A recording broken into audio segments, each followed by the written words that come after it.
1. And we are officially live. Ladies and gentlemen, as always, we welcome you and a good morning to you tuning in. If you're tuning in with us live, if you're seeing this after the fact, good morning, good day, or good evening, whatever the case may be to you.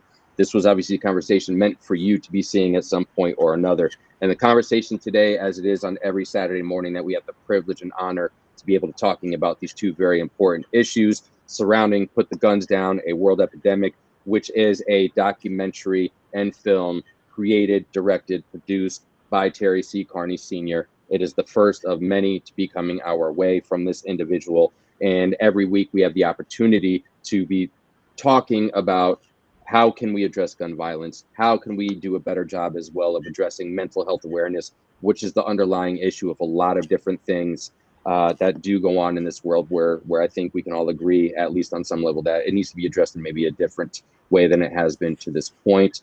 And today is no different. We have two very special guests who have taken their time to share their insights, share their stories, and have a conversation of how we can make things a better place with what's going on in the life. So today we are privileged to have Dr. CJ Taylor, and we also have Cornell Coach Ward joining us as well. Both are out in California, so it's earlier for you than it is for me here in Kansas City. So I appreciate you guys being up bright-eyed and bushy-tailed and ready to go on these very important matters.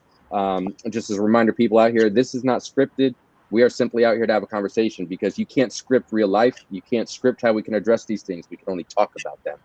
And that's exactly what we're going to do. So Dr. CJ Taylor, she has practiced law. She has since retired from law. She is the first female who has coached in Snoop Dogg's football league as well. She has two sons who have taken up that athletic endeavor. And I believe one, if not both, are in college at this point playing football. But we're going to talk about that. But I got to tell you, I've had the pleasure of speaking with both these individuals one-on-one in the last couple of days, and they're both beautiful human beings, great stories to share, which leads me to Coach Ward. Coach Ward, for those of you that might not, well, you're going to learn some stuff today, people. That's what I'm going to say. He is a football coach. He is an individual who runs an organization that prevents individuals and the youth, our young kings and queens out here in the world, for gang intervention and keeping them out of that life, which is a life that he knew, really as the only life, going forward.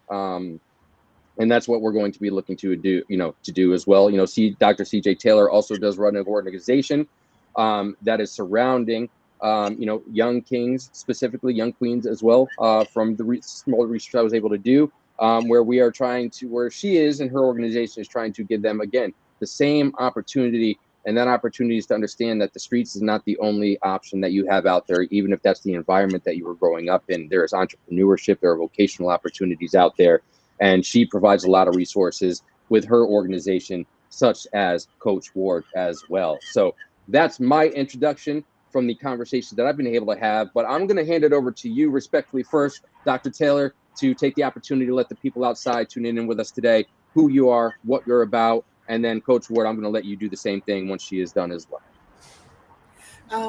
Hello, followers, listeners. I am CJ Taylor, and he's done an excellent representation in introducing who I am and what I'm about. What I'm about really is working towards my passion. And my philosophy is simple. I have two different philosophies. The one is, if typically in life your goal is to wake up, go to work that 9 to 5, come home to your family, and relax, you are not living. Living is when you have a passion to get up and do something for somebody else, because taking care of yourself is a given. Those are things that you're going to do if you're in the right mental state of mind. But each of us is called upon to do something for someone else. And the movie Put the Gun Down, The World Epidemic, is the beginning of a conversation that we've been having within the community in small clusters, small group, small nonprofit organizations, small governmental organizations, where everybody has talked about things that can be done. Well, this movie places it plain in your face. It gives you the history of why we are where we are, the general application of how we use it, how it's gone on to be used for those that have mental defects, mental illnesses. And now we're going to talk about what we can do. So we're seeking solutions and resolutions. And I'm beyond proud to be a part of this. It's not just a documentary, it's not just a movie, it's actually a movement. And I'm grateful to Coach Ward actually inviting me in. He's one of the producers of Put the Guns Down. And he made a telephone call to me and it said, Sis, this is something you need to be a part of. And I was like, okay, let me know when and where. And it the concept of it actually sells itself. But I'll let Coach Ward, say, get his in. Well, again, the audience and to the people that have this opportunity to put this on. I'm just grateful, one, to be here. Two, Put the Guns Down is a movement. The reality of it is that our children and our young people have too much access to guns. Uh, and a lot of times when you go through trauma, it's a mental illness, and a lot of times, people don't think right and they pick up a gun, and it's because uh, it is shown so much, you know, versus cartoons to TV to movies, and it's a competitive world, and so they think that a gun is the thing that they should pick up in order to, one, protect themselves or revenge themselves, and we got to change the narrative, and we do have resources to help a lot of folks make a choice in the decision that they have to make. So I'm grateful again to be on and have this conversation about put the guns down. It's not a show, it's a movie, but it's a movement. And I thank my boy Kerry, Big T, for allowing me to be a part of the project, the development of it as well. I appreciate you both sharing a little more insights about yourselves and your involvement, in the background. And Coach Ward, you put it there perfectly. You're right, because a lot of people, think that it's just a movement, and it's not. It's a movement. It's a movement that is growing by the day, and this is a movement that is about saving human lives, and not just those that are taken from gun violence. Which, as a reminder, and we're going to remind you every day, people, when we come out and have this conversation, 685 people are taken from this world worldwide from gun violence. And that does not include those that might take their own lives due to gun violence, those that are injured due to gun violence, those are that are collateral damage due to gun violence. And it's a conversation that needs to be continued to be had, because that's exactly what it's about. And certainly addressing the mental health awareness that underlies with that and many different instances as well. And one thing that we all had the opportunity, to speak over the last couple of days, and I think it's maybe a good point just to kind of pick up from the conversation that we had with Chili Chill when he was on this conversation, and that is accountability, right? I think, and no different than myself. There's things in life that I've had to be accountable for, but with that accountability, sometimes, especially when we have to look ourselves in the mirror to have that accountability, it could be a challenge for some individuals, right? I know how hard it's been for me. I know that very, very much. So, any experiences that either of you and Dr. CJ Taylor, will start with you respectfully. Your thoughts about accountability to this matter. Certainly of what we're talking about today, and how do you feel accountability has maybe empowered you in the past as well? I am my brother's keeper. I can think even from as a child, 8 years old, 9 years old, helping to raise my four siblings, taking accountability for them, knowing that I would have to be responsible for them, knowing that whatever's going on in my world, it expands a whole lot bigger. What happens is that, particularly at this age and in this time of life, a lot of young people are out here who were raised by parents that had a mindset of let me get mine at all cost as long as I get mine. And what they've done is pass these values or lack of values off to these young people. Now you have these young people running around pulling guns up on grandmothers and grandfathers, pulling the shirt up to show I have an equalizer. And the old school theory of, can we talk? Can we have a conversation? And they don't have the tools to be able to do that. So with my organization, Black Men March on LA, which Coach Ward is the founding executive board member, when the concept came to me as a dream, he was probably the very first person I called, and he said, "Okay, make it happen. I got you. Whatever you need, I'm behind you."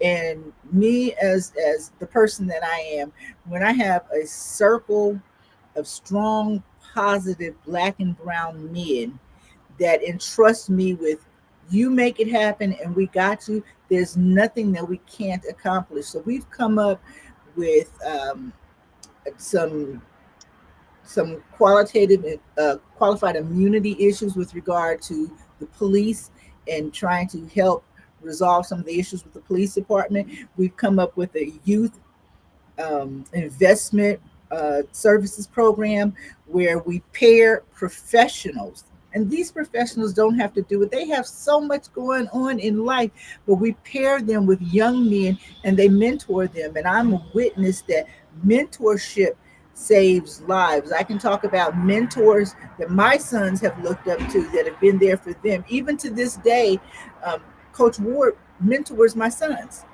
and I'll talk about my sons later unless he wants to. But he's mentoring. He's very much a part of their life because mentorship changes different. A lot of times people say, "Well, a woman can't take a child from boyhood to manhood."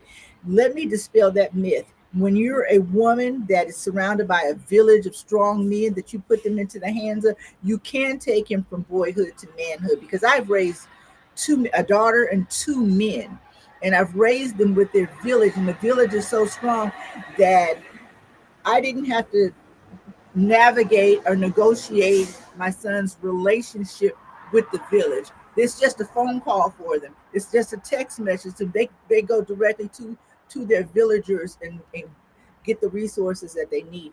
But not every child has that. Not every young person has that. Not every man has that. What we need to bridge is becoming mentors, seeking mentors, and being open for mentorship because mentorship saves lives. No, absolutely. Coach Ward, what would you like to add to what Dr. Taylor just said right there? Dr. Taylor, I wholeheartedly, and she is so right. Having mentors helped save my life, and it came from a coaching. I mean, I remember when I was 5, 6, 7, and we used to have these little guns called pop guns, and they were steel, and they had the little red things, tip on it, but it felt like a real gun as a child, and I'd chase my brother around and pop, pop, pop, and when the street lights came on, we had to come in the house. Me and my brother was distraught. Mommy, can we stay out a little longer? That type situation. And she was like, nah, y'all get y'all chill in this house. And so we go in the house, and uh,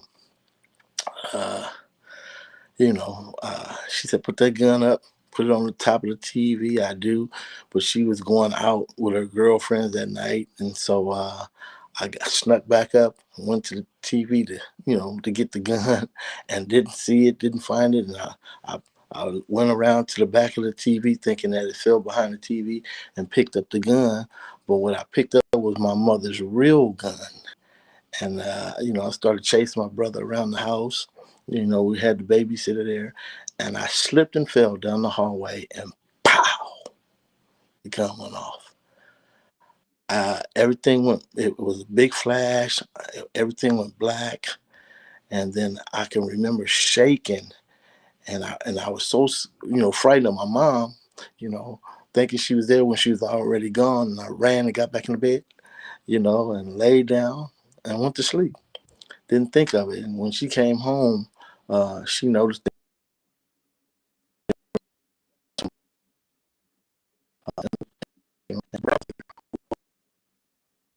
always always had bad nosebleeds. She figured, oh yeah, and so let me check. And she went to slept in the same bed. You know, when you baby, them bunk beds was famous. Toes in a nose type thing, right? And she said he didn't have no blood on him. And then when she pulled the cover back over me, blood was everywhere, and I had shot myself. You know, and I really almost bled out. I stayed in the hospital for maybe 3.5 months, and I still have this bullet that went through my hand and into the restroom. When they found the bullet, my mom still kept it. I tell you. But the moral to that story is that as a child, we've been embedded and reared and raised in an environment that is unstable, and so kids have access, and they're very curious to what the next step is because we see it. These babies are, they see all this stuff on social media. They see stuff on videos. They see stuff in the movies. They see stuff on the cartoons that perpetuates guns as not a bad thing, a good thing, until someone really dies in the flesh. And so a lot of times what takes place is the mental trauma that takes place because they've been around so much trauma.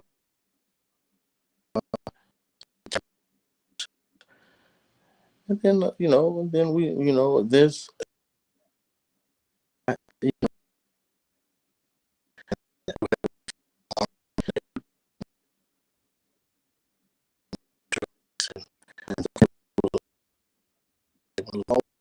all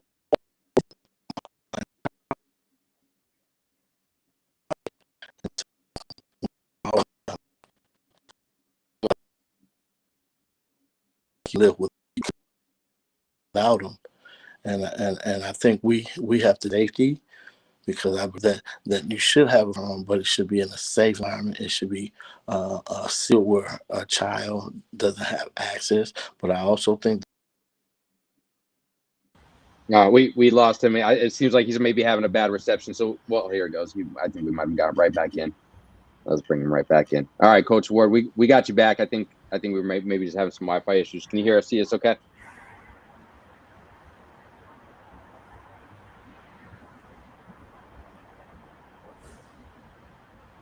All right. Well, while we're waiting, I'm gonna mute him respectfully for the time being, just because I think we're getting some bad audio from Coach right here at the moment. I'll shoot him a message.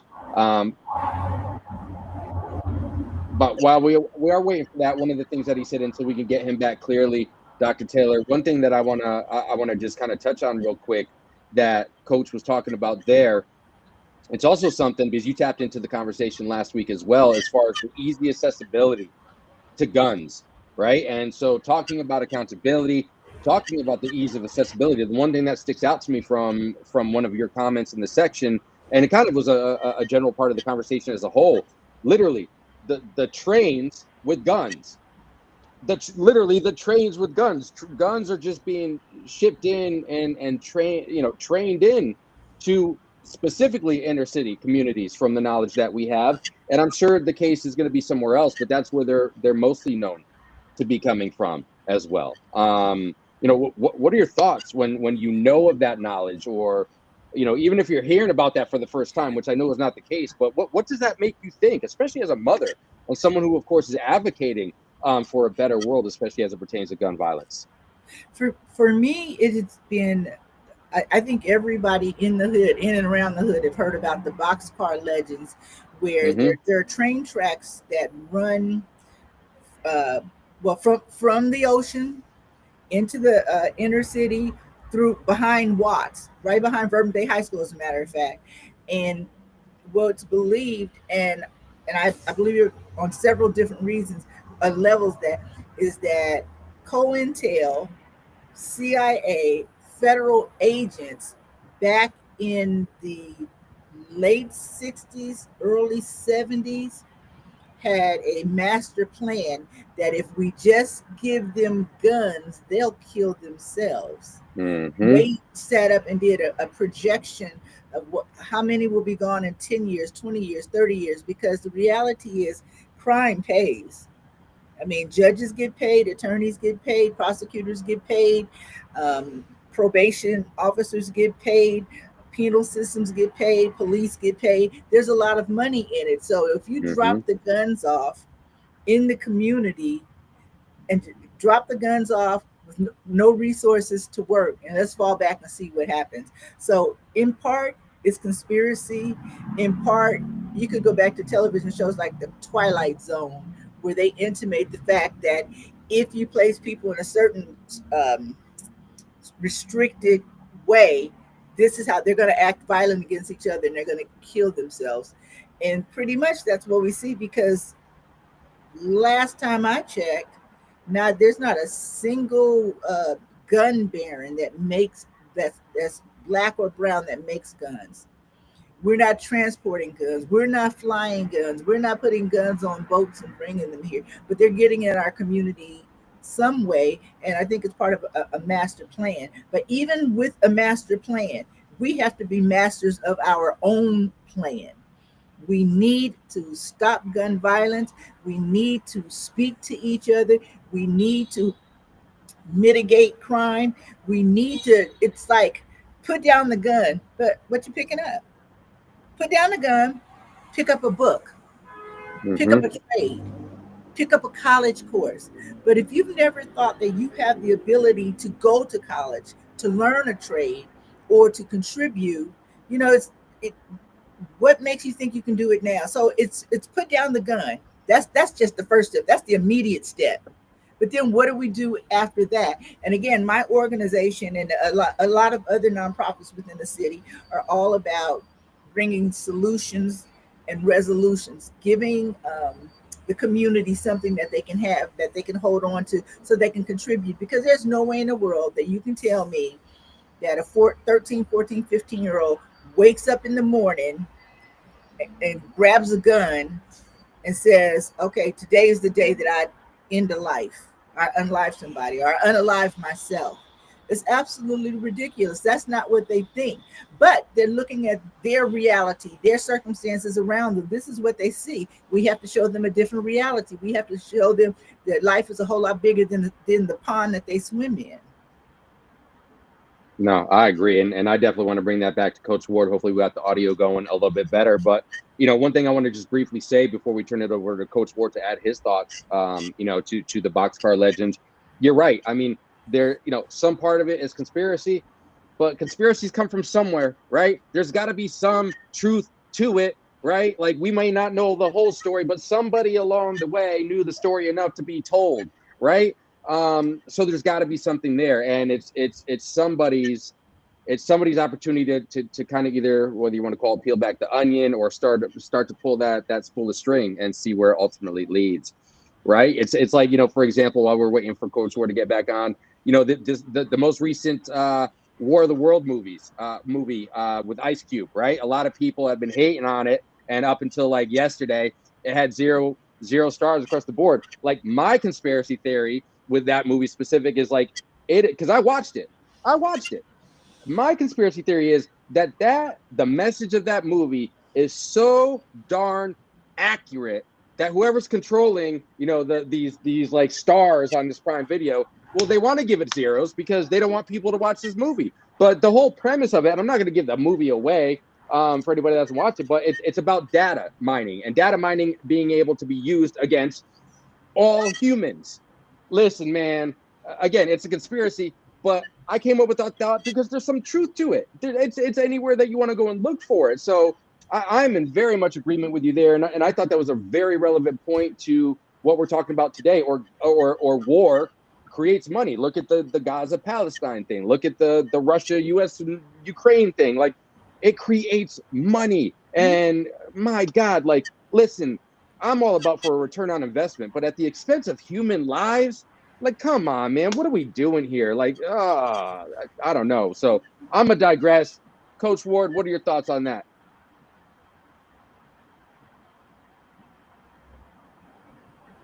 We don't have any audio from you, Coach.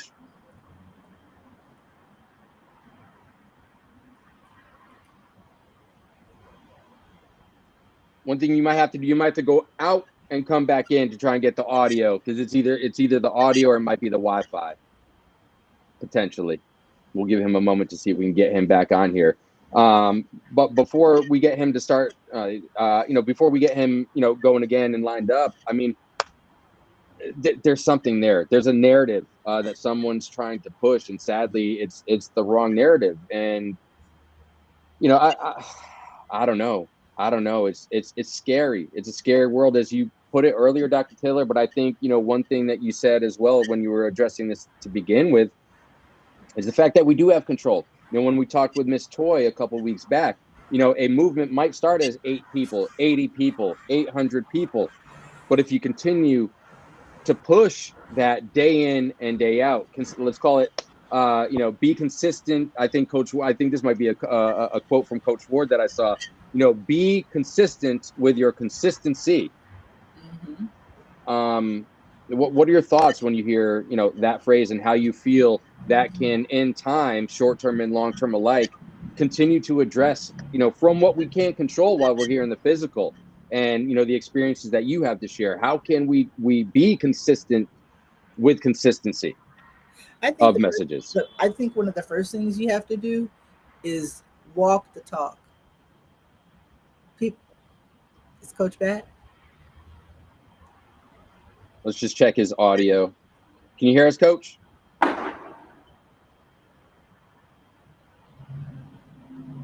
Yeah, we can't hear you. I'm gonna send you a text message, Coach.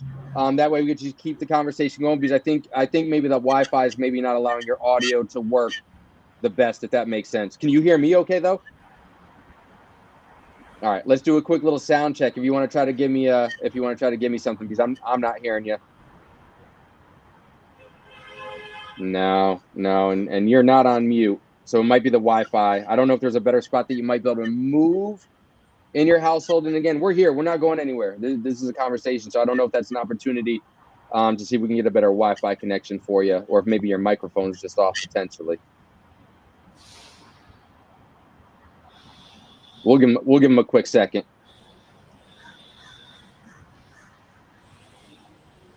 Because yeah, everything's good on my end. Might just be having some issues with Wi-Fi.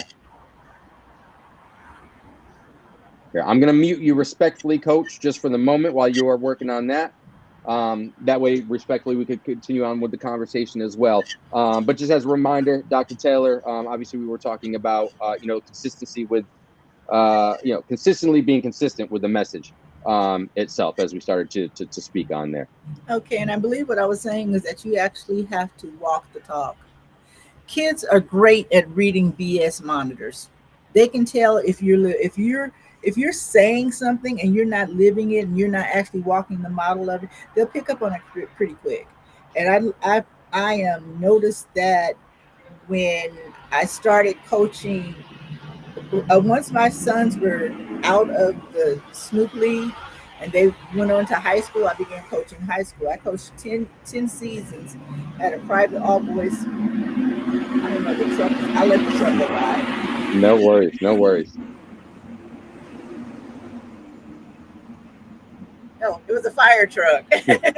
That's why it was so loud. Yes, I coached 10 seasons at a private all boys school in Watts, Bourbon Day High School, where my sons played in high school. And what actually happened, it was very organic. The other boys could see how I stepped in, and instead of making excuses, I make adjustments. I don't complain about what I don't like. I roll my sleeves up and get it done. And a lot of these young men, starting off at the age of 14 through 18 or 19, they could see that I was real about it, that I was authentic, that I showed up every day, regardless of what was going on. They knew that they could count on me, that while I was there, I implemented a meal program because, I'll give a small story. We were playing a school that we had lost four consecutive years against. In this particular game, our starting quarterback was down, our secondary quarterback was down, our third quarterback. We had to use our fourth string We brought him along just to have the experience from our fresh soft team. This young man, we now call him Big Compton, but his name is Christian Pimento. He's the smallest little thing, but he had a pretty good arm. So while we're playing the game, I noticed he kept grabbing his stomach, and I was like, okay, let me keep an eye on him and see what's really going on. So the next play was a pass. The defensive line had no contact with him whatsoever, but he still fell to the ground and he was holding his stomach. I asked the coach to call a timeout. Called a timeout. I said, bring him off the field. He brought him off the field. And I said, what's wrong? He said, I don't know, coach. My stomach hurts. I don't know. I said, your stomach hurts. I said, I said, well, what did you eat for lunch? And he said, oh, I ate a bag of hot Cheetos. I said, and what about breakfast? He said, I didn't have no breakfast. I ate hot Cheetos. And it bothered me. I turned around to our security guard, Big Chris, and I'm pretty sure, Coach, you know him, Big Chris. And I said, go grab him a couple of hot dogs, a bottle of Gatorade. And I told the head coach, I said, run plays. Keep the defense on field as long Yeah. as you can, because we have to get some nourishment in this kid. Anyway, long story short, he was able to get his blood sugar back up. He went out there and we beat that team. The coach ended up giving him the game ball for beating that team. We hadn't beat them, like I said, in several years. But it bothered me that he hadn't eaten. And so while we were on the bus riding back, I'd asked some of the other kids, what did you eat before the game? What did you eat? What did you eat? And all of them hadn't eaten a meal. You only had 3 kids with a team of about 21 kids that had ever eaten a meal. It bothered me to the point that I looked into my network of people that I know.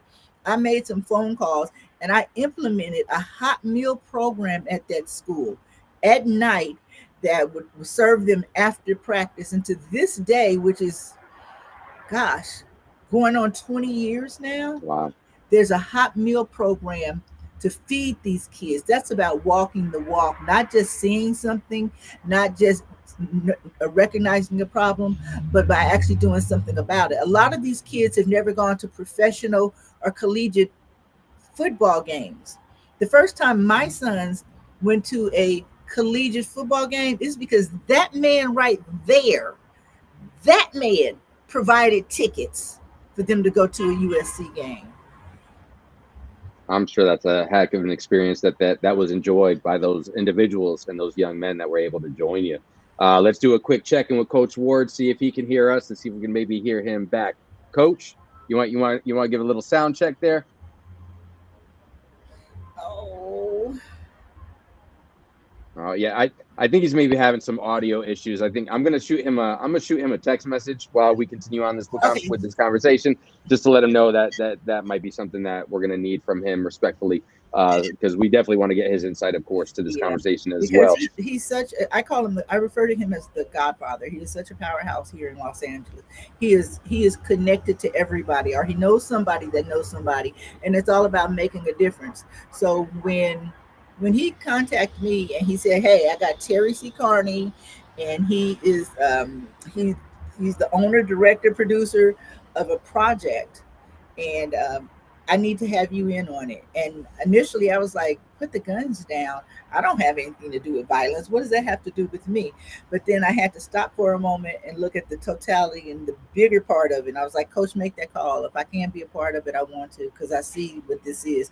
And then meeting Terry C. Carney, talk about walking the walk, everything Hmm. about him, the amount of personal funds that he's invested into this, the amount of outreach, the amount of people that he's brought in, the vision that he had for him to be able to take all of these interviews and put together a work of art that tells a story and leaves you. For me, I walked out of the movie theater asking myself, where did I drop the ball? What can I do to contribute to make this problem of gun violence eradicated, and a plan of action moving forward? what can I do? What can we put in place so other people don't have to go through this? No, amen to that. We're going to try to bring Coach Ward in. I did shoot him a message as well. Coach, can you hear us okay? Let's see if we can maybe hear you. I hope we can hear Coach because I know he's got so much to say. No, I know, and that's why I want to make sure that he's a part of this conversation. We may, and I just shot him a text message as well in case you can hear me, Coach. I shot you a message. We might just need to get you a better spot where the Wi-Fi is going to allow. You might have to move to someplace else. Go You out. might have to go get in the outside, car Coach. I know we're virtually outside right gotta now. go outside. We To be fair, outside. Dr. Taylor is literally outside, but we may need you to go outside so the frequencies are on point to allow you the audio to speak. But let's go ahead and see if we can hear you. If you want to give us a sound check there. Can you hear me now? Oh, there we go. It's like a Verizon commercial. Yes, we can hear you now. I was like, maybe this is conspiracy. I was like, man, come on now. You know, when they get right juicy, they like, oh no, click. We got you. I know you've been trying to piece along. Yeah. Do you want me kind of? I can either kind of steer you back to where we were in the conversation, but the long and short of anything that you heard that you want to just kind of add to at this point. Well, I've been bamboozled, hoodwinked, and fooled myself. As a youngster, to believe in all these things that we kind of see, and not so much here. We see and we witness and we bear witness to it because, when you grew up and live in a dysfunctional household and or community, it's our expectations and realities are really truly different. Because you expected to get all A's and do well in school when you malnutrition food to eat. Matter of fact, you got to run home fast just to make sure you don't eat in some cases. So it's a life of survival, and with that of survival, things are set for a child not to survive really because and all the ways that they are trying to survive brings about violence and death, especially when you're living in these particular areas. And I mean, death is everywhere we go. Have enough conversation sometime with these young people regarding death and how it's been caused and how somebody can go to prison for life until it's too late. I'm talking on a prevention level versus an intervention level because a lot of our babies, just now come home, but they come home, what? Because they face trauma in prison. They're not facing no Disneyland in prison or jail for that. They going through a whole lot, and if you don't have things set up for them when they come home, then that's why they go right back, or they go right back to doing. I just saw a young fella get caught last night with guns, dope, and he was going to the hospital to see his newborn. He going there with 5 ounces of fentanyl. Wait a minute. The stuff that you touch it and it can kill you. But you're going in the hospital with your child there. That's mentally ill right there. They go to his place of residence. He got 5 guns. I ain't talking about guns. He got Max, machine guns, artillery. And I remember myself being stuck on stupid. I wouldn't even go to sleep. I couldn't even sleep with one eye open because I was in that lane. I was in that lifestyle that I thought that was the way out, but it was the way of death. Because the dope game killed everything that I loved, and I love my people. And I'm grateful that I have an opportunity now. And that's why I say that, if God could save you, he could surely save the rest of us. No, we lost him. We lost him. That's all right. Oh, here he goes. He might have hit a button too, potentially. But let's get him. We got him right here. And we know the audio is working. So, all right, we got him back. There you go, Coach.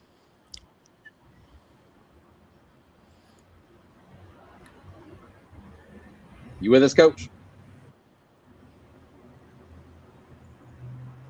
Yeah, I hope you guys can hear. Yes, we can. So, again, as I shared before, our young people are going through a lot, and we're asking a lot of them.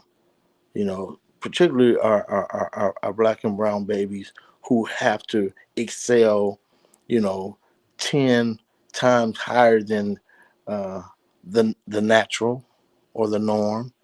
And and my grandson, he always be saying, "Papa, that ain't fair, baby. You got to find a way." And so when I Hmm. say that, I got to be cautious and careful what I say, because sometimes finding a way, it can be an ugly way. Hmm. You know, uh, so what is he really saying? Can I pick up a gun? You know, can I do what I see? No, you can't. But children do it all the time.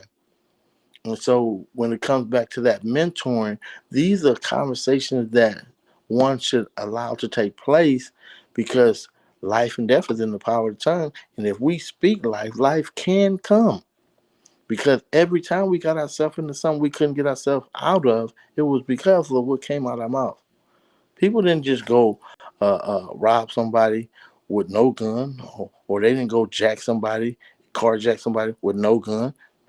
Somebody talked about, man, I got these guns. Man, I got this, man. You got to use that. Even if they weren't thinking about taking somebody, unaliving, because that's the new language now, unaliving somebody. They just wanted what they had, but they didn't want to unalive you. But then what about the person that you're trying to unalive, who may have a gun on them? And all they're doing is trying to what? Protect themselves. Hmm. You know? And at this point, if somebody trying to unalive you, it's our competition, or our natural understanding, is to get them before they get us. You know, It's and that that, that fight or flight mentality that people go into. man, this is not an easy task for our young people to get through. And I would hope that, like what Dr. Taylor mentioned earlier, is that your education is very vital and very important. But look how many shootings on school campuses around the world, in high school, in middle school, in elementary, and even on the college platform. You know, folks is using weapons. You know, On a so regular basis. It's almost like a daily. It's almost like, it's so sad that it's almost like if you don't hear about some type of mass shooting that happened today, that something's wrong with the world. Where it should be the opposite, but it's so perpetuated now. It's and so we're just going to be the movement to change the narrative. We're going to ask our young folks and our people to put the guns down. Now you talking to a guy. I consider myself a veteran, as Dr. Taylor would say, in this lane. I used to carry guns, 2 or 3 guns, everywhere I went. I just wouldn't put it down.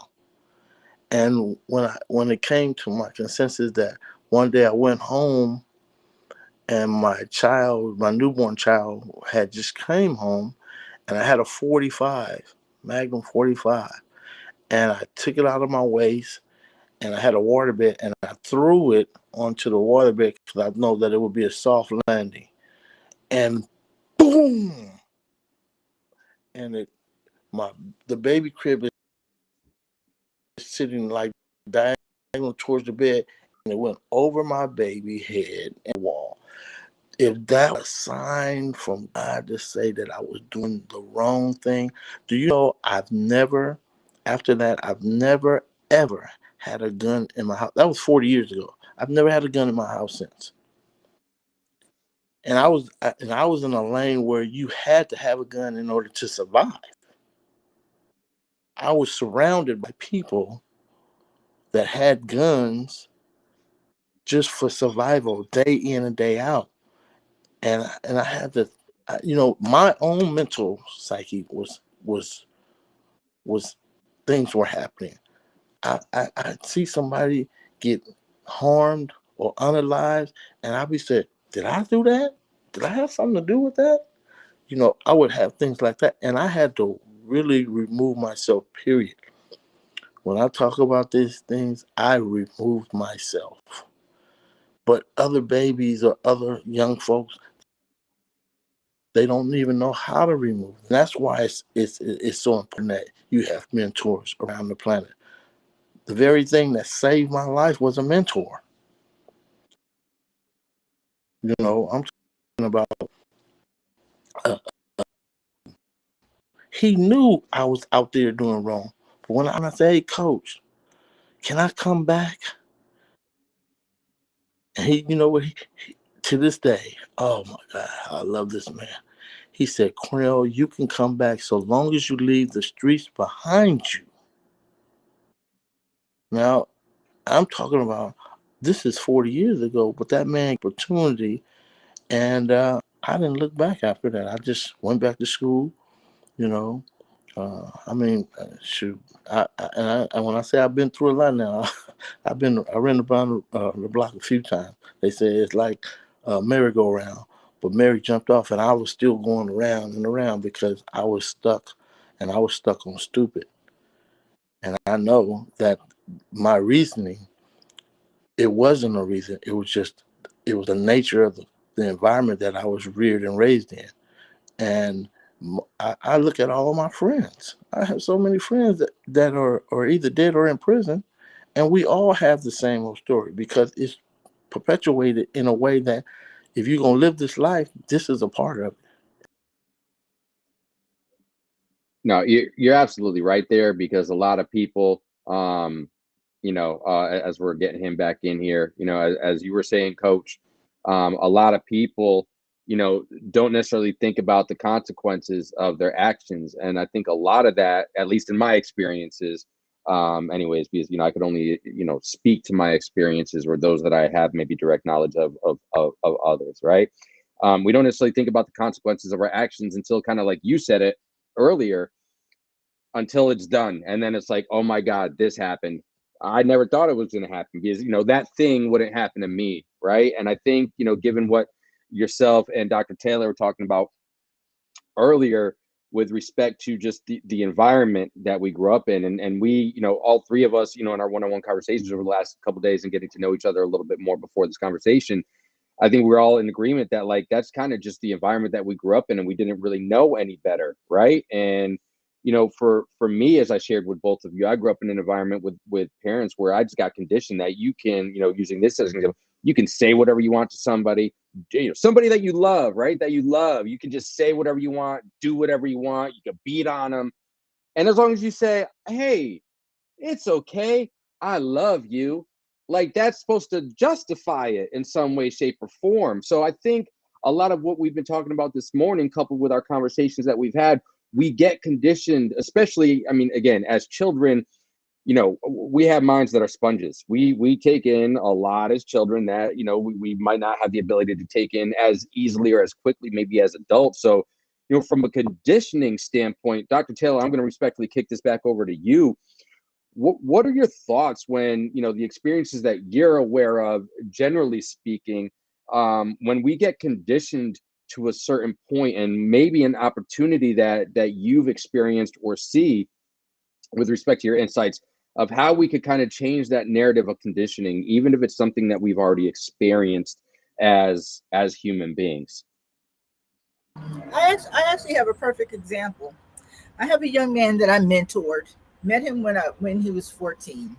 The reason why he was even going to the private all boys school is because he was on probation. He had gotten kicked out of every school in the LA Unified School District, Compton Unified School District. So this was his last choice. So he was checking in with his school counselor and his probation officer an awful lot.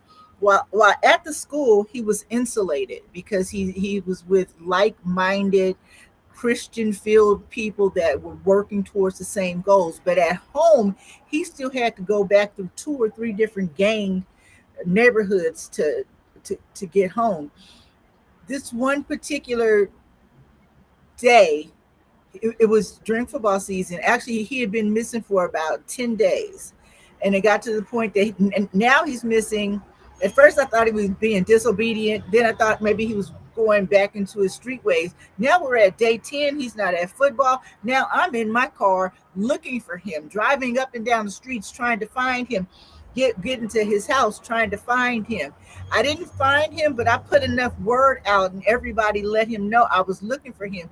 He came the next day during football practice, not dressed in his football gear. And I asked him what happened. And what ended up happening after practice, he was walking home because he didn't have a ride because his home life was unstable. Some people from the eighth grade, he was like in 10th grade by then. Some people from the eighth grade saw him, ran up on him, shot him in the stomach.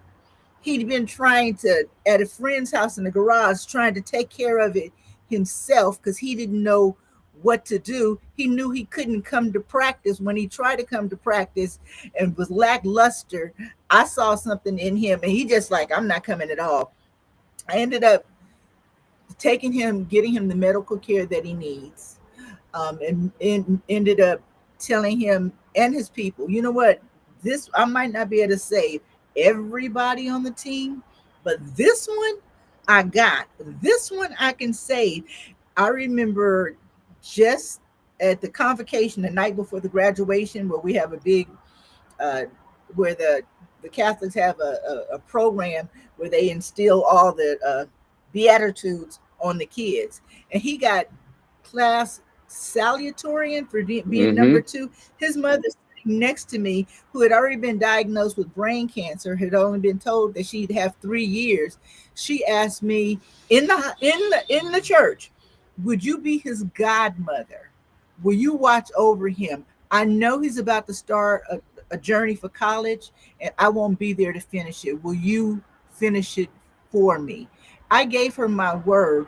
He went on to play football at UCLA, graduate with then a master's at UCLA, and he's now going into his last year of dental school. So this time next year, he will be Dr.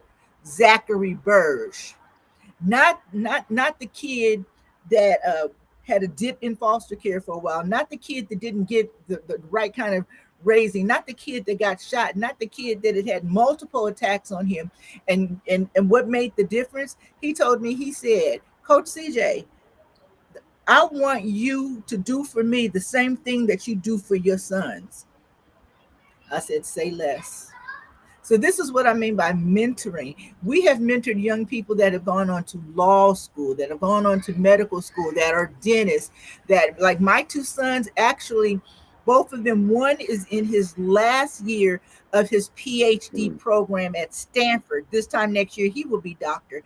And the younger one is in his first year of his PhD program at USC. These are young men that graduated. They had the grades, but because they didn't have the football training, they initially went to Division I schools, but they didn't go to their dream Division I schools. After being there, because of their mother, who she is, and the connections that I've made with over 300 Division I and NC2A schools, I was able to make phone calls and get them walk on opportunities that they took advantage of that ended up becoming full-time scholarships. So one graduated from TCU as a 2014 Fulbright Scholar, 2017 Rhodes Scholar, where he got his master's degree at Oxford, then came back, got another master's at Stanford, and now the Stanford PhD. And where the other one, he initially played football at Holy Cross.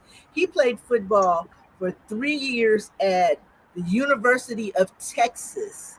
His last game was playing in the Sugar Bowl in the Mercedes Dome in New Orleans while being named as a member of the All State Good Works team, where everybody else was coming out of the stands to stand on the field for the acclimates. He came from the benches in his uniform with his helmet and ran over to join everybody else. This same young man went on to get his master's degree at the University of Texas, went on to become an Archer Fellow, went on to be hired by Senator Patty Murray. So he worked as a special assistant to a senator. Then he earned the Congressional Black Caucus Fellowship and went on to work as an aide with Representative Frederica Wilson, the one that wears cowboy hats in Mm-hmm. Florida. And if that's not enough, if There's that's not more. Let's enough, hear it. Let's hear it. he became a presidential appointee in the Biden Harris administration, where he was the special advisor, not special assistant, special associate, special advisor to the Secretary of Education. Now, this is the same kid that when he was in the second grade, I went to his teacher, Miss Cabetta, crying, saying, "My son can't read." And I told her, I'm going to fight for him with every breath in my body to see to it that he can. This is the same young man that got to middle school because of who his father was and because of trauma from the police putting 12 gauge shotguns in the window, from helicopters flying over our head, bringing us out into the driveway, laying us down, handcuffing us, and putting us in the backseat of a car because they were looking for his dad. He was traumatized. So, all through junior high school, I didn't know it, but he wanted to play like he was a Crip. I was at school every day with his counselors fighting. I told them, this child, he's not a throwaway Mm-hmm. child. He will be something. By the time I got him to high school, they he told me that a question during his interview, he because he had done something bad at school. He just after Halloween, he came to school wearing a cape and a mask, and he was jumping from desk to desk, acting like he was the crack man. And so in his interview, I told the interviewees for him to get into the school. They said, well, what is one of his strengths and what is his weakness? I said, his weakness is that he's a follower. He's following the wrong things.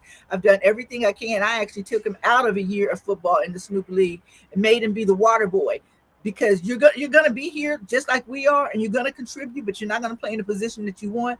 And during that interview, Mr. Willis asked him, who's the crack man? And he sat there in that moment, teary eyed, started to cry during the interview, realized the importance of getting into this program and not being associated with what the road he was trying to go Mm-hmm. down. And he cried and said that crack men don't exist in my life anymore. He ended up making that school a better place when he left it than it was when he got there. And now that he's in his PhD program at USC, and as a matter of fact, he's at orientation today. He drove all the way from Washington, D.C., 3,000 miles to LA to set up his life all over Love it. again because mentorship. And it's not just me being his mom, it's mentorship. He had people like me in his life. He had people like Coach in his life. As I said, the very first um, uh, collegiate game that my kids went to, Coach provided the team, and Coach didn't know me personally. Personally, he knew me from the fact that I was coaching. Like he would know like 100 people. You see him and say, "Hey, how I know you? How I know?" But that was it. But he took it on himself, where he can call my son and text him. My son can call him and text him, and he's a mentor. We call him the Godfather because he's the mentor to Los Angeles. And you're not going to find a person that's going to contribute more to this city on the most guttural level. He shows up when the bodies drop. He consults the families. He confers with the family. He gives them smooth transition. He points them into resources that can help them rebuild what cannot be built. So, It's yeah, because when you it's talk about because somebody did it for me, and I'm grateful for that, Dr. Taylor. I appreciate it, but I know that as I share when I go around speaking to all the young fellas, everybody has a gift. Everybody. However, the gift does not belong to you. It's for you to give to someone else. And these young kids, these young boys and girls, they love to hear from a coach because they want what that coach, possibly had in his journey. And that's why the gift doesn't belong to us. It's for us to give to someone else. That's what you do, Dr. Taylor. That's what you've done. And as well as the host of the show. Everybody has that gift. Now, everybody may even have a talent, right? But everybody don't have an anointing. And that piece is where I always revolt back to this conversation about Stevie Wonder, because I'll be talking to 100 boys and I say, man, who y'all know about Stevie Wonder? And I say, do you have a gift or talent or an anointing? And they like, well, cuz, what do you mean? Well, I said, everybody got a gift, and everybody got a gift that you have to give away. I said, what is the gift that Stevie Wonder has? They said, oh, he can sing. I said, yeah, and everybody around the world loves Stevie Wonder. That's an anointing. That's the power of speaking, life coming out of your mouth. And then, I can see a lot of them get that light bulb moment. So we got to give these babies something that they can relate to, that's not high pitched. It's something right on their level. Meet them where they are. And because we've been through so much, and our journey is not for us now. It's for us to give to someone else. And so the mentorship is definitely most needed around the planet. And this movement of putting the guns down, we're going to stick to it. We're going to stay with it. We're going, because I think about it like this: when you're talking about mental illness because of trauma, who's who's being evaluated? Who's doing the evaluation of that? Mm-hmm. It's very important because as a young kid, you don't want to be getting clowns saying, "Oh man, he go to a specialist." They try to change the name, but the bottom line is he got to go see somebody because his behavior is happening in a different way, right? And so we have to be encouraged.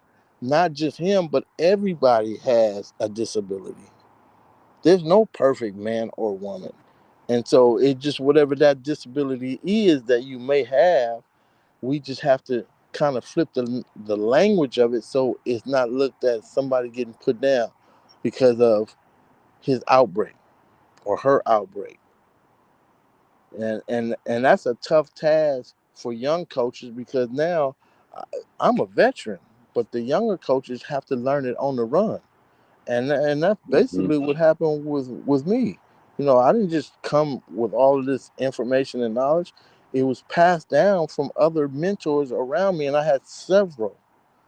I mean, and those who are still around and still here, I'm always picking up the phone, asking advice on things, and so some of our kids don't even know how to pick up that phone because every time I was doing wrong now, I didn't pick up the phone either. See, I know that. My grandmother said, "Boy, why you ain't came to see me?" She said, "I know you out there doing something you ain't supposed to be doing, but I'ma still be praying for you." So prayer is is strength because them three grandmothers that I had who was interceding on my behalf, I know that's why I'm still here today. And so the same thing I'll do for another child that might not have that grandfather or that Mm-hmm. dad, or I intercede and pray because I know prayer it availeth much to those who believe, and because our babies don't believe and we still believe, they still got a chance because all of us can break what they call a generational curse. We can break that curse and make us and get that, and God will give them that light bulb moment. That's what Coach was talking about. That's why I shouldn't go down that street, because that's a camouflage. That look good, it smell good, it even feel good, but in the end, it ain't no good. And so that's why we have to continue to move the way we move. And so, like Dr. Taylor said, they'll call me in different situations. I've seen babies get unalived. I've been there when they got unalived. I've been there when their dads got unalived, their mothers got unalived, and I was able to bring resources to these families in those tough times. And I would always say, tough times don't last, but tough people do. But that doesn't mean that you have to revenge one's life, because a lot of times, like I said, my grandson said all the time, "Papa, that's not fair." I said, "Grandson, life is not fair. You must figure it out. You must find a way and not an excuse. Because excuses are for, and excuse my language, excuses are for assholes. And they Mm-hmm. all smell like you know what. No. So let's get it done. Let's get it done. And so I'm really grateful for this conversation that we're having. I'm sorry that it's been going in and out. I look at All it, good. you We're know. making it work. Yeah, we're gonna make it do what it do. But I look forward to supporting this movement at all capacities. And you having Dr. Taylor, that's my girl. She make it happen. She say what Oh, she means what she say, and she get it done. She's a finisher. And when you have someone like that around these young boys who are trying to become men, and then you can see the fruits of her labor with her sons, who are both going to be PhDs, who have never quit, who always going to finish to the very end because they were able to witness it through their mom, and that's important. And yeah, of course, she put her boys around other men like myself, and of course, I'm gonna tell them the truth, because I want to see them survive and succeed like the man that did it for me. And I had several. There's so many to even name, but I'm grateful to all of them because, when a young man gets an opportunity to get a nugget or two from somebody that he can utilize. Every day I receive a call. Every day I may see someone who I've coached. I've coached thousands of kids, and I got 30 head football coaches all in the city of Los Angeles, all over. I mean, every time I go to a game, somebody's saying, "Oh, there he is, that's coach, let's go."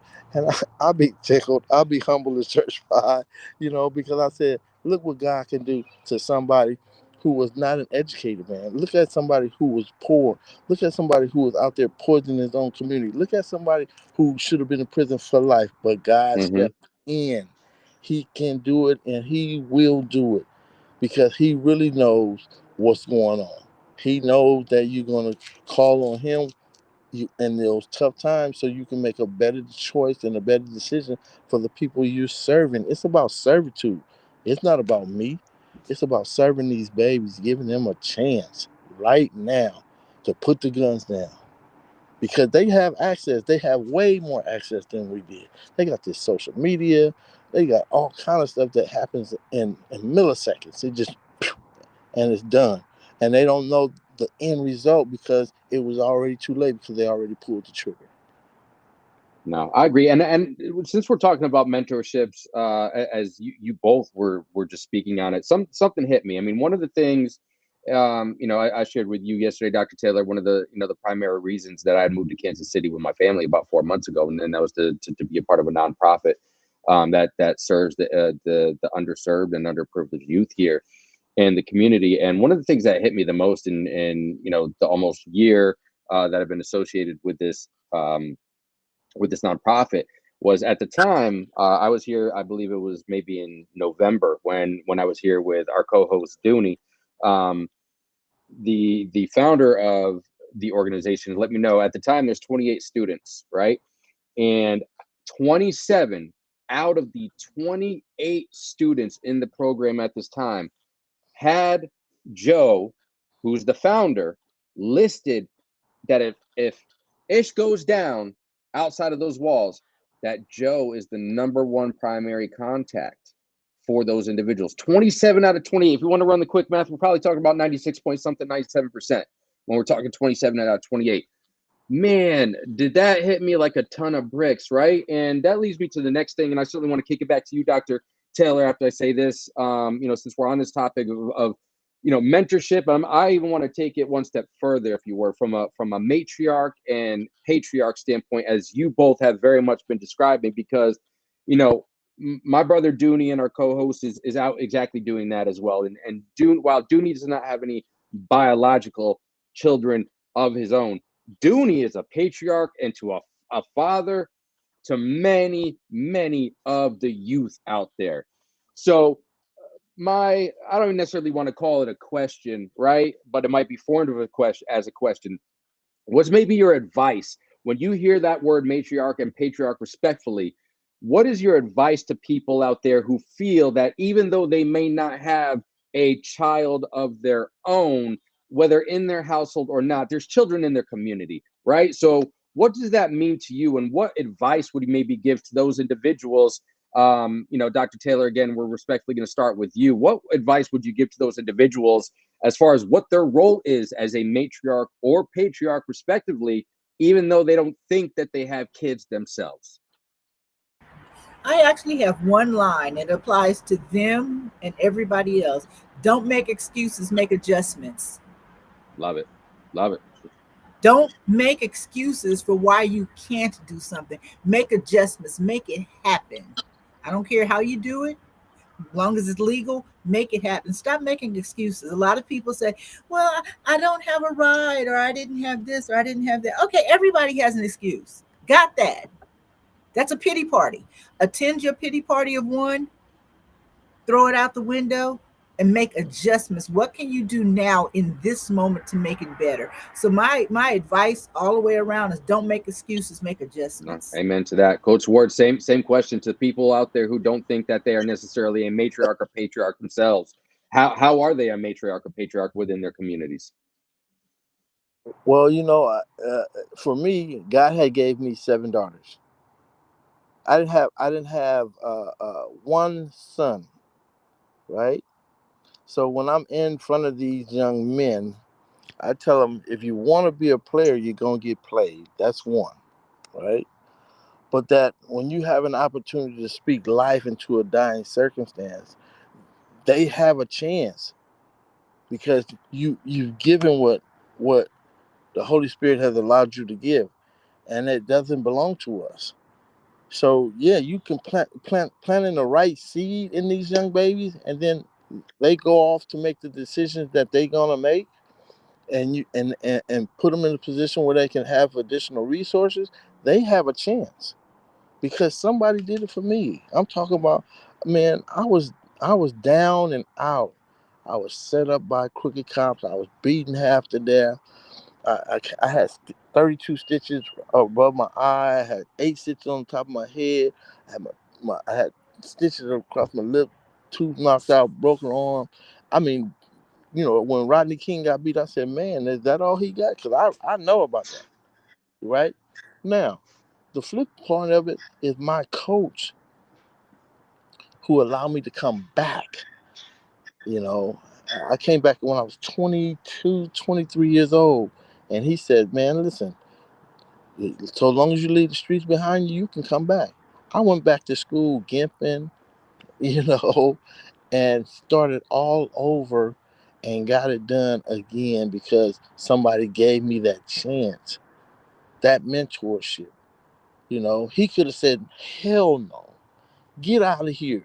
You've been out there selling dope. You've been out there doing all kind of garbage or this or that. He could have just said no, but he didn't.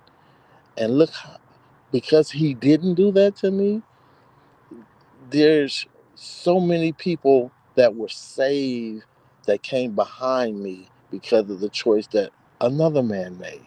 He spoke life into me. He gave me that opportunity, and then I was an All American football player, you know. And when I screwed up, I went back right back to what in the hood and seen Freeway Rick, and he said, "Hey man, ain't you supposed to be at your game?" I said, "Yeah man, I screwed up." He said, "Well, come with me." And that come with me took me to somewhere that I never wanted to go. But when you chasing things that doesn't belong to you, you can find yourself in a place that you don't need to be. And that's very, very, very, you know, unstable because these babies are looking for attention. They looking for choices. They looking for help. They looking for support. And just because a lot of times people don't know how to speak life into a dying circumstances. They say, man, yo, man, go pick up that gun. You can go get it, go rob them, go set this up. So it just as much as it's good, you can see evil too. Because wherever there's evil, you know there's a problem. And so a lot of times people don't even want to hear it from a spirituality standpoint. But guess what? I know that it was God that saved me from myself. It wasn't me who saved me from myself. And He will use people like us on this line to help save folks. He will, because in the end, He holds the keys to heaven and hell. He said, "What you gonna choose, right or wrong? You gonna choose life or death? You gonna choose heaven or hell? But which one are you gonna choose?" I remember having the same conversation with Nipsey Hussle. And before his death, I was over there on Crenshaw and Slauson, and he came out of the gas station. He said, "Unc," and I turned around. He said, "Man, I still remember what you said." And I said the very thing that I just said right now. And because you a frontliner, which he is, and you got homeboys, which they are, and everybody got pistols, and somebody got called a snitch, regardless to who said it or who didn't say it, it returns back to death, and our baby is unalived because of what somebody else said, even if he said it or if he didn't say it. The way it went down was horrible. And I remember 8,000 gang members coming to the site. The 8,000 gang members showed up to that site, and I personally was there in the middle of the street with one of those horn things, talking about, "Man, listen, man, y'all know I love you, but the guy that I serve loves you more." Minister Tony Muhammad was there. That's my brother, from the Nation of Islam. I mean, we had a strong environment to help save life. On that day, we didn't have not one homicide on that day. Not one homicide. Now, I can't say that for the following day because, everything we do is territorial and Hmm. competitive. It's just that if you're going to deal with that life, this is what it called. That's the cause of the results of what take place. If you live in that street life, you can know somebody's going to die or go to prison. That's the marriage. That's the marriage you choose.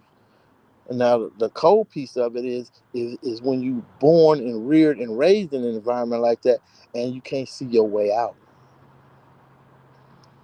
because everything, like every household. I look at it. I lived in every project in the city. I lived in the Jordan Downs. I lived in the Nixon projects. I lived in Imperial Courts.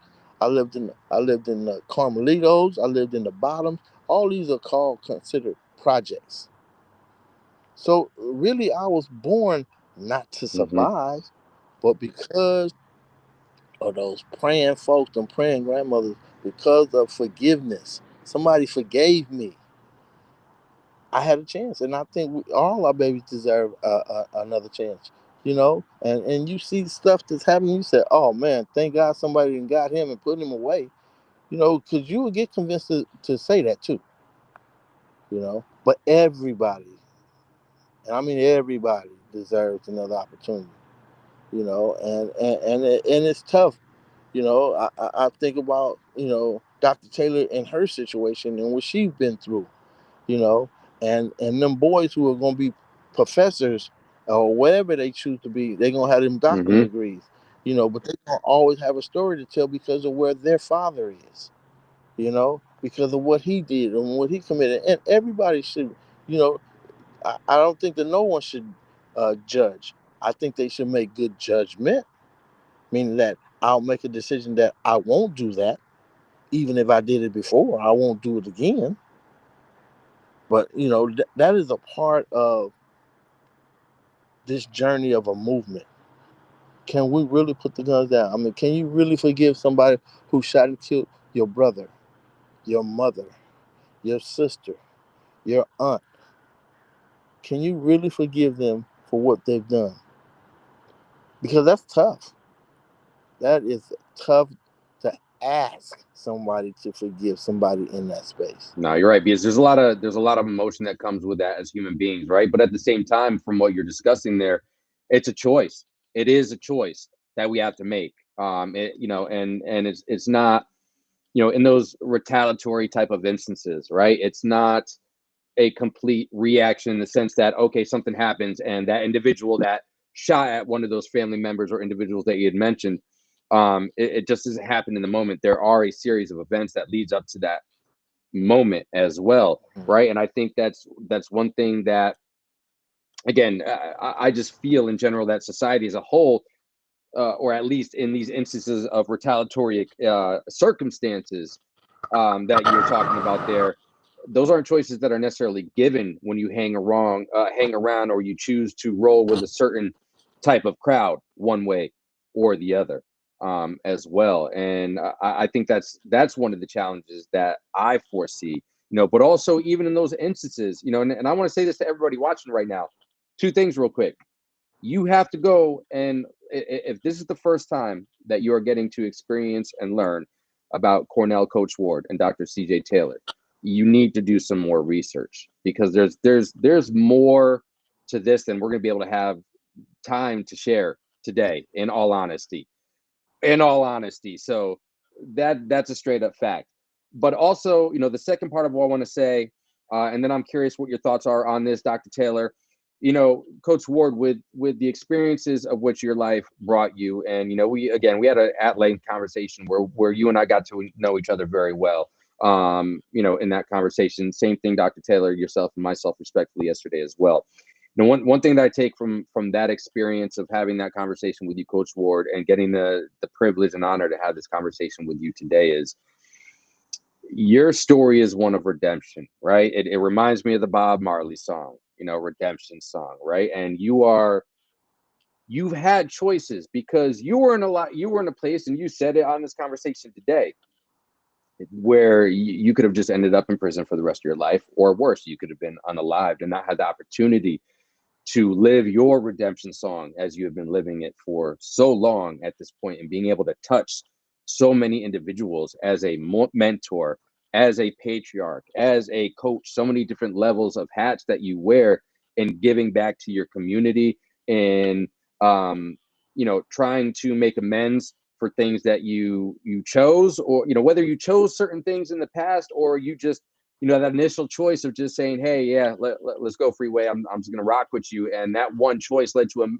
a series of choices that you might have not even necessarily had a choice in. You were just in, and you had to, because either it was going to be prison or it was going to be death for you or others around you as well. So I applaud you for making those choices for yourself. And I even applaud you more for living your redemption song as we are able to experience it and unfold now as well. And so with that said, Dr. Taylor, because you have very much known this great human being a lot longer than I have, knowing what you do know about him, seeing him live his redemption story and it unfolding before the eyes of the world, and certainly to the level that you do, what power do you take from seeing this beautiful human being and the redemption journey as a whole that he has been on?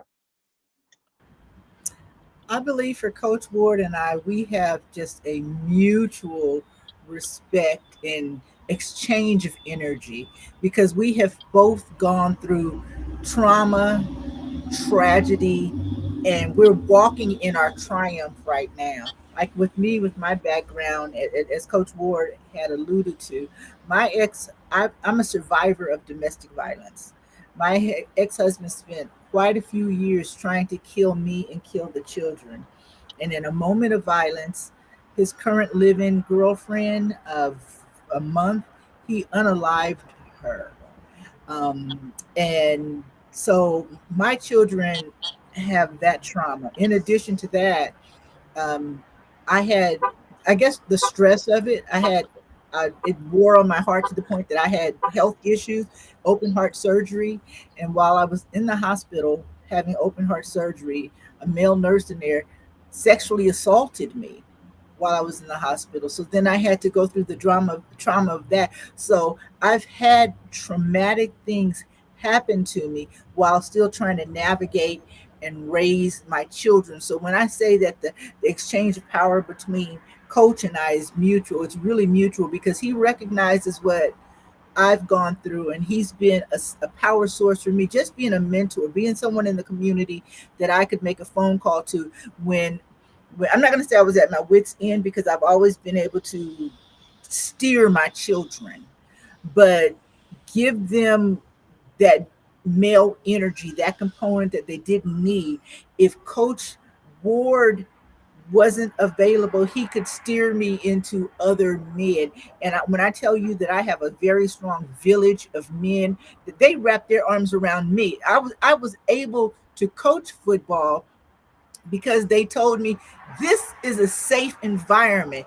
We got you. You're safe here. We're not going to let anybody walk up on you. We're not going to let anybody disrespect you. We're not going to let anybody say dirt against your name. We got you.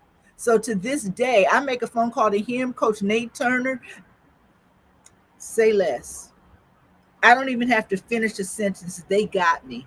And the same way they have me, I have them. If they make a phone call, I'm going to be there. I'll figure it out, but I'll be there for them. Or coach calls me and says, "Hey, I have somebody I want you to speak to because this young lady needs a mentor, or this young lady needs someone to speak to, or needs to hear a perspective." I'm right there. No, I very much appreciate that. And I think that's where a big opportunity that sometimes, especially today, right? Because it's so quick to, especially with the growth of social media and being behind a keyboard these days as well. Someone is so quick and think that it's okay just to straight up disrespect somebody for it, and there's going to be nothing that comes with it. But sadly, again, as Coach Ward, you were saying earlier, there's anger that comes with, even if it's not necessarily a physical altercation with somebody, the mental state of some individuals as well, whether it's in a gang type of environment or just a clique type environment or just that one-off instance where you just trigger somebody the wrong way from a mental standpoint, that they feel that there's some kind of debt owed now or retaliation that has to be addressed because of what somebody said.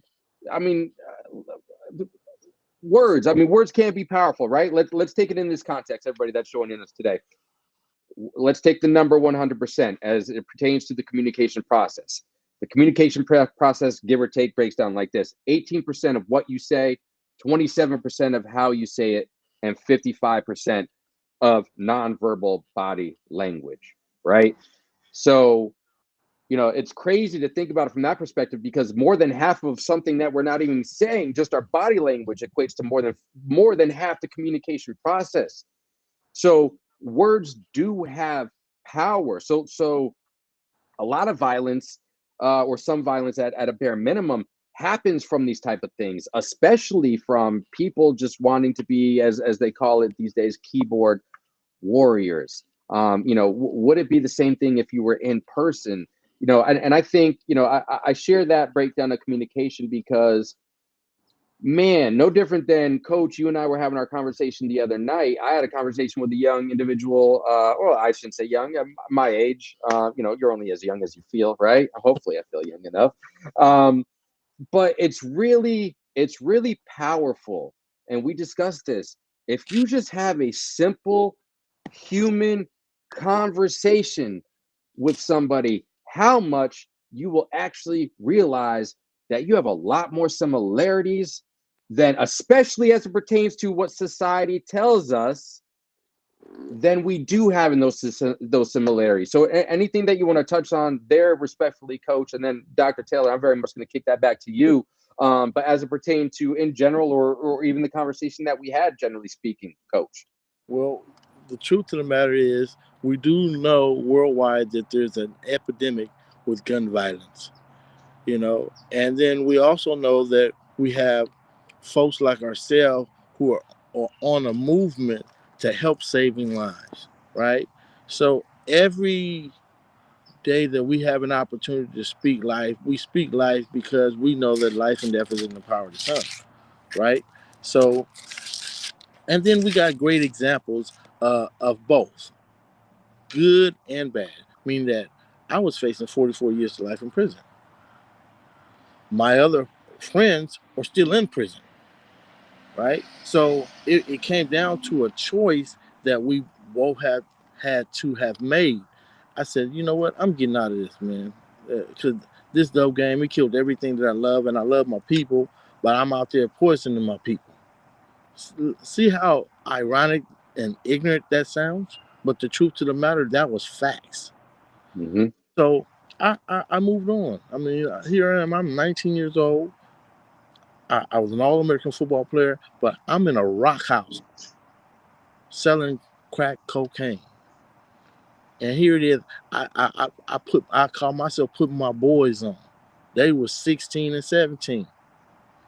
That's considered the little homies. So I leave to go to the other side of town. When I get back to the dope spot, they got they little homies in there that's 11, 12, and 13.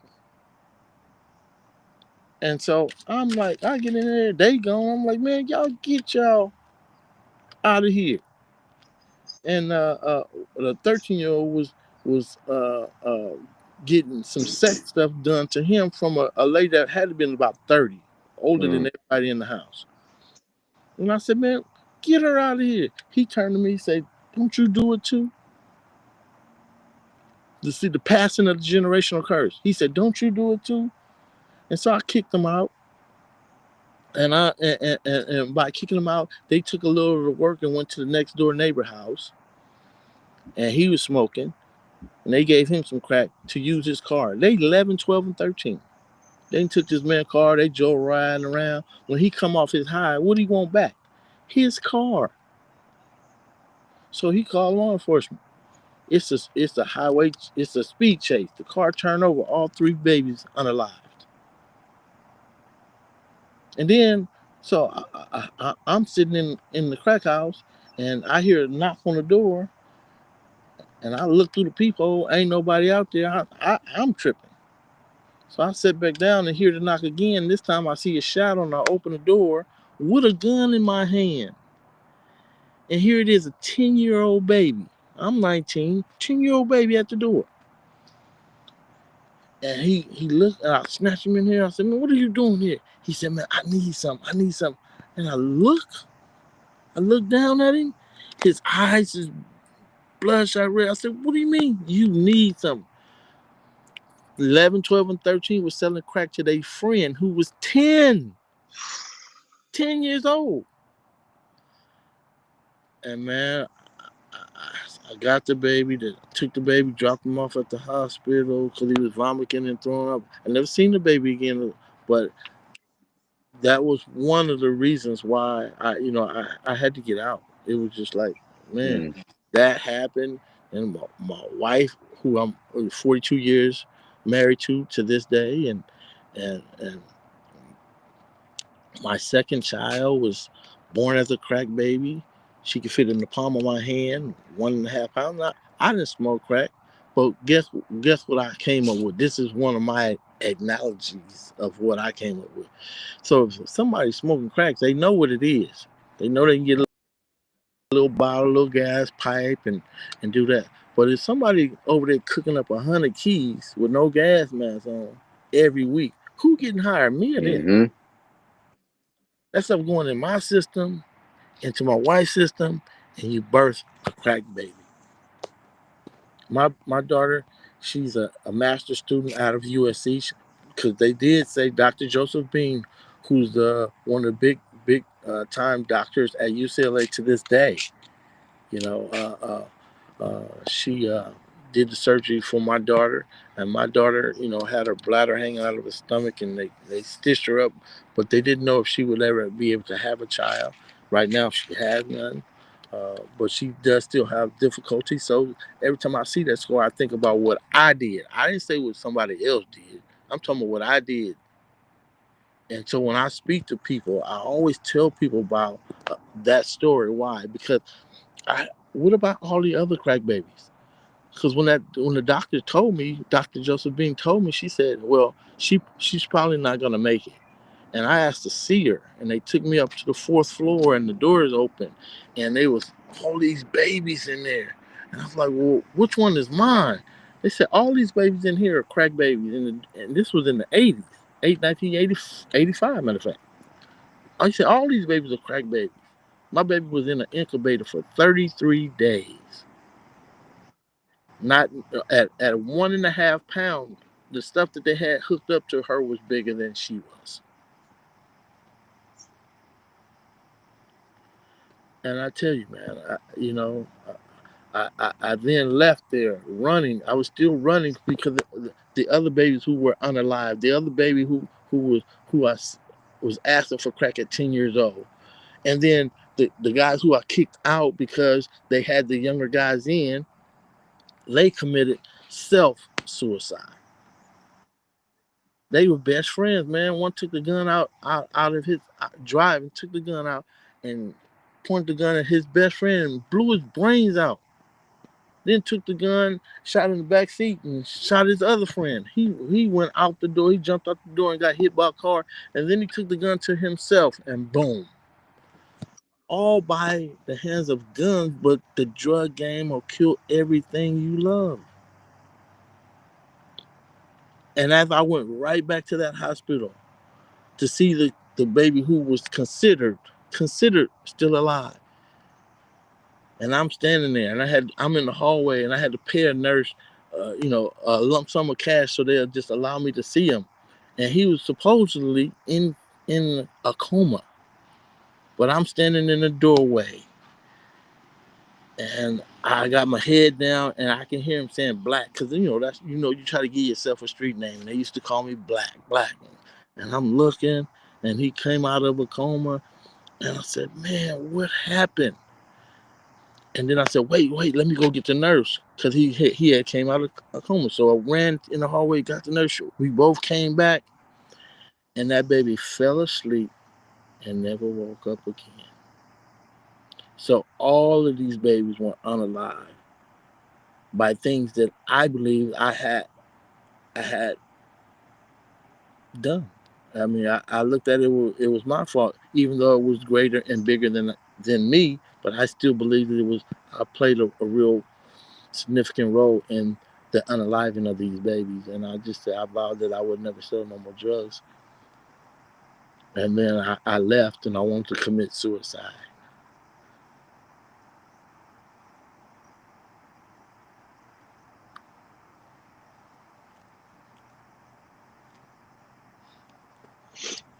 Then I get another call. Mom said, "Baby, you got to get back to the hospital." And I was thinking, why I got to come back to the hospital? Well, it's your auntie. I had an auntie who she was a heroin addict, but she was doing something called speedballing, where she mixed crack cocaine and heroin together. And she just came out of dialysis and went right back into the crack house, went right back into the hospital. She was in a coma in the same hospital where my child was born as a crack baby. So God was doing his own with me, because I went there. I went inside the room, all our family around my auntie, and the nurse said, she's trying to tell you something. And I'm looking like, who are you talking to? She was talking to me, but I got instant attitude, because I was like, well, why are you talking to me about it? She said, well, when somebody's in a coma, you see those numbers right there? When they're trying to speak, the numbers go up. She said, when you came into this room, the numbers went from 16 to 33. She said she was trying to tell you something. And I vowed that I would never sell crack.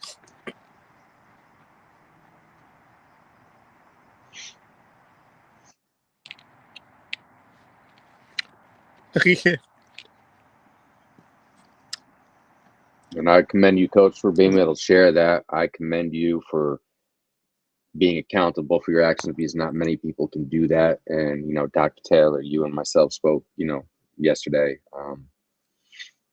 At this point, you are and have been, Coach, making choices. Yes, we cannot change the past because of the choices that we did make, but we can try. And, from what I do know of you to this point, from what Dr. Taylor very much knows of you to this point, all we can do going forward is try to make the better decisions. And again, I don't know you like other people do. I don't know you like Dr. Taylor does, but I do know that you are making choices every day to make up for that. And that's all we can do. And I speak from my past discretions and experiences as well, because we can learn from the past. We could try to make things better for the future. Because again, you said many times today, there's instances where, you faced 40 plus years in jail. I'm sure there's many instances where, you could have lost your life or been very close to losing your life. And, the creator and people out there as well, everybody has their own version of a God or the creator or the higher power in general. Okay. And I think what we all need to collectively understand, and, especially as we're talking about it through the process of communication right now, there is a path for us. And coach, you're here. You are clearly, in for what it's worth, in my opinion and my thoughts, that you are here for something that not many people can take on the power of, because people in your scenario have faltered. You just shared it a few minutes ago. People that have committed suicide because they can't handle everything that came with choices that they have made from the past. And I feel that you have been granted a certain power. You even used the word earlier, anointed. And I truly feel that you have been anointed with that type of power, so you can understand the past things and choices that you have made, in order to understand, even if it's just to have this conversation with myself and Dr. Taylor today, and to be able to share with the people that are watching this conversation, whether live or after the fact. You have that strength. You've been given that strength to take all of that in and live through all of the experiences that you have, to be in the position that you are today, to have helped Dr. Taylor's sons, to have helped other people in the community's sons and daughters, because there are not people that can experience what you've experienced in your life and have lived to tell the stories, yet alone have the ability to take those experiences and use that as a source of empowerment for the next generation of the young kings and queens, to be a conduit to healthy living, to healthy choices, to understanding that communicating your experiences, good, bad, or indifferent, that you've had in your life, to let people know that there is a different way. And no matter what you have done in the past, you can have your own redemption story,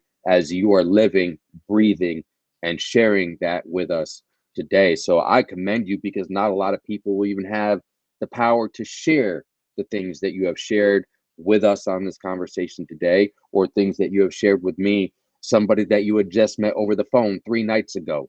That's a power that is prophetic. You have been one that has been anointed, because I don't feel that you would be here right now talking to us today if that was any different than what I've just shared. So I just wanted to take the time, from my experiences and how I'm taking in this conversation, and that of the conversation that we had a few days ago as well, because I feel that it's necessary to at least share that for what it's worth. Dr. Taylor, anything else that you would like to add, to that? Yes, God is real.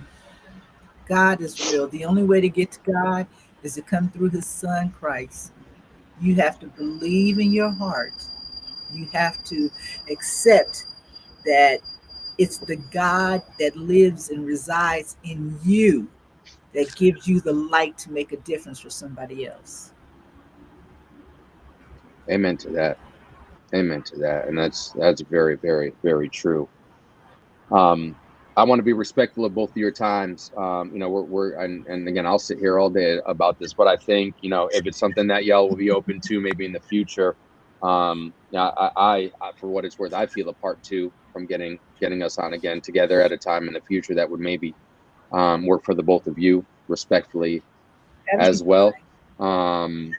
But with that said, before I let you both respectfully close out the shows, because this is truly your show, it's been your stories, your insights, your thoughts, and the differences that you have made in the world. Because again, you both have made very positive differences in the world, and I want to give you the opportunity to close out the show respectfully. Anybody that's just tapping in with us now, or if you tapped in late to the live conversation, once this conversation is officially done, it will be living on our YouTube channel, the We Outside Live podcast on YouTube, permanently. So you can go and tap in. Please make sure that you are sharing this message. We come out and have a conversation about gun violence, mental health awareness, and things that lead up to those two very important issues every single Saturday. So please catch up on the conversations with us that have already happened thus far. Please make sure that you're tapping in with us. And if you can't, that's where you can find it on YouTube. Please tell the others in the world. We have to put the guns down. It is truly a world epidemic, that as well as mental health awareness. And this is where we come to have safe and vulnerable conversations, because this is real life that we're talking about, people. You can't make this stuff up. And that's really the truth. So we appreciate the time of everybody that did tap in with us today. Dr. Taylor, Coach Ward, on behalf of myself and my brother Dooney, who is out doing God's work in a different way this morning and could not be able to join us. We thank you sincerely for taking your time out again, coming and sharing your stories and experiences with us here on the We Outside Livecast, and specifically the Put the Guns Down, We Outside, every Saturday morning as we do here. And I'm going to digress at this moment. And Dr. Taylor, I'm respectfully going to let you share any final thoughts that you have at this point. And then Coach Ward, once Dr. Taylor's done, I'm going to let you do the same thing. Any final words that you want to share with the outsiders, and then I will end the live stream respectfully. My final words are: put the guns down, save a life. When you put the guns down, pick up a book, pick up a trade, pick up a phone. Thank you, Dr. Taylor. Coach Ward. And as Coach Ward would have it, is that I didn't save myself. My Lord and Savior saved me from myself. And the same thing he did for me, he surely can do for you. It's a movement. Put the guns down. And if you haven't heard it today, Coach Ward says, I love you all. Thank you. Well, thank you, Coach Ward. Ladies and gentlemen, I'm going to end the stream right now. So again, if you missed part or some of this conversation, it's going to be up on our YouTube channel here in just a little bit. So please tap in. But most importantly, tell the others, put the guns down. We have to do better, people. And it has to start somewhere. And that's exactly what this conversation is about. So if you're about saving lives, if you're about addressing mental health awareness, well, then y'all are in the right place, because we do this every Saturday, and we appreciate the time that you've afforded to us. And we appreciate it even more if you share the story of Put the Guns Down, a World Epidemic, which is streaming on Amazon Prime Video, Google TV, Peacock TV, and Apple TV. Have a watch party. It's necessary, because this message needs to be consistently shared and sent out to the world. So that's all we ask, because it does take a village, and we need that village to grow, because the only way that we're going to overcome these types of instances that we've talked about today is by coming together one day at a time. And that's what it's really about. So again, we thank you for joining us again, Dr. Taylor, Coach Ward. We appreciate you and your time very, very much. The live stream is going to be ending right now, and we will see y'all next Saturday, same spot.